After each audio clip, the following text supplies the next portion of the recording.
Aquest és un projecte que la Universitat Pompeu Fabra feia molt de temps que li anava al darrere. Es tractava d'intentar fer això que pedagògicament diem aprendre fent, i la voluntat era incorporar un mitjà de comunicació dintre del que serien els estudis de periodisme, de comunicació i, en general, altres estudis també de la Universitat Pompeu Fabra.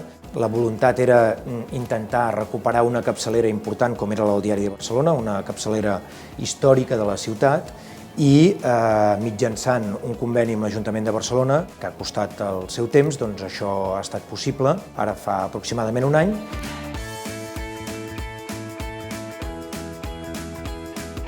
El Diari de Barcelona té tres objectius, bàsicament. El primer és clarament pedagògic, eminentment pedagògic. El segon té a veure amb que hi hagi una generació que tingui un espai on expressar-se periodísticament, i el tercer és actuar de plataforma de talents. El nucli editorial del Diari de Barcelona són els estudiants de quart que han decidit fer el seu TFG del grau en forma de Diari de Barcelona.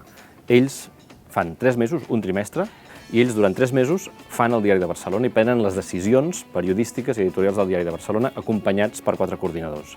A més d'això, tots els estudiants de tercer tenen una assignatura anual, que és el taller integrat de periodisme, en què produeixen constantment continguts multiplataforma, és a dir, ràdio, premsa, internet i televisió, pel Diari de Barcelona. A més d'això, hi ha estudiants, fins i tot d'altres graus, de comunicació audiovisual, de traducció i interpretació, d'humanitats, fins i tot d'altres universitats, com l'Autònoma, que han demanat de poder col·laborar amb el diari i tenen diferents fórmules i vies per poder-hi col·laborar.